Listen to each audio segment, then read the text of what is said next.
Jaggesh sir ಒಂದು ಮಾತು ಹೇಳಿದ್ರು, ಅದೇ ನಿಜವಾಯ್ತು ಅನ್ಸುತ್ತೆ. ಇನ್ನು ನೆಕ್ಸ್ಟ್ ಇಯರ್ ನೋಡಿದ್ರೆ ನಿಮ್ಮ ಜೊತೆ ಎಲ್ಲ ಬಾಡಿ ಗಾರ್ಡ್ ಇರ್ತಾರೆ. ಆ ಮಾತನ್ನ ಮೊನ್ನೆ ಇದಕ್ಕೆ ಸಂಬಂಧಪಟ್ಟಂಗೆ ಮೆಸೇಜ್ ಕೂಡ ಕಳಿಸಿದ್ದೆ ನಾನು. ಅವ್ರೊಂದು ಸ್ಮೈಲ್ ಕಳಿಸಿದ್ರು, ಹಂಗೆ ಆಗುತ್ತೆ ಅಂತ ಕೂಡ ರಿಪ್ಲೈ ಕೂಡ ಹೇಳಿದ್ರು. ಏನು ಹೇಳ್ತೀರಾ ಇದಕ್ಕೆ ಅಂತ? ಮೇಡಮ್, ಈಗ ಜಗ್ಗೇಶ್ ಅಣ್ಣ ಈಗ ಅಂಥ ದೊಡ್ಡ ಕಲಾವಿದ್ರ ಬಾಯಲ್ಲಿ ಆ ಥರ ಮಾತು ಬಂದದೆ ಅಂದರೆ ಸುಮ್ಮನೆ ಬರೋಲ್ಲ ಮೇಡಮ್. ಅವ್ರಿಗೇನೋ ಅನಿಸಿರ್ತದೆ, ಹಂಗೆ ಅನ್ನಿಸ್ತಾನೆ, ಹಂಗೆ ಹೇಳಲ್ಲ ಮೇಡಮ್, ಸುಮ್ಮನೆ ಹೇಳಲ್ಲ.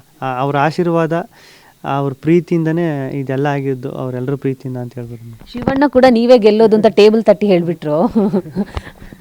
ಶಿವಣ್ಣ ಅದೇ ನನ್ನ ಫೇವ್ರೇಟ್ ಮೇಡಮ್. ಶಿವಣ್ಣ ನಾವು DKD ಶೋ ಎಲ್ಲ ಮಾಡಬೇಕಾದ್ರೆ ಶಿವಣ್ಣ ಅಂತೂ ಸಿಕ್ಕಾಪಟ್ಟೆ ಇಷ್ಟಪಟ್ಟರು. ಗೀತಕ್ಕ, ಶಿವಣ್ಣ ಎಲ್ಲ ಗಿಲ್ಲಿ ಗಿಲ್ಲಿ ಅನ್ಕೊಂಡು ಮಾತಾಡ್ಸೋದು.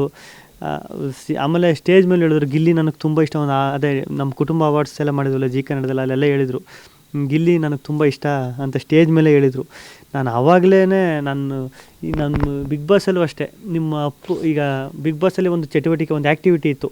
ನಿಮ್ಮ ಲೋ ಪಾಯಿಂಟ್ ಯಾವುದು ನಿಮ್ಮ ಲೈಫಲ್ಲಿ, ನಿಮ್ಮ ಅಪ್ಪರ್ ಪಾಯಿಂಟ್ ಯಾವುದು, ನಿಮ್ಗೆ ಪ್ರೌಡ್ ಫೀಲ್ ಆಗಿದ್ದೆ ಯಾವಾಗ, ನೀವು ಬಿದ್ದಿದ್ದು ಯಾವಾಗ ಅಂತ. ಅವಾಗ ನಾನು ಮೆನ್ಷನ್ ಮಾಡಿ ಹೇಳಿದ್ದೆ.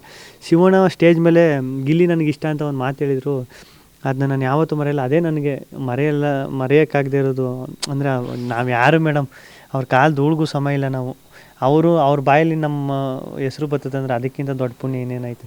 ನಾನು ನೋಡ್ಬಿಟ್ಟು ನಾನೊಂದು 4-20 ಸಲ ನೋಡ್ಬಿಟ್ಟೆ ಅಂದ್ಕೊಳ್ಳಿ ಶಿವಣ್ಣ ಹೇಳಿರೋದು ವೀಡಿಯೋನ.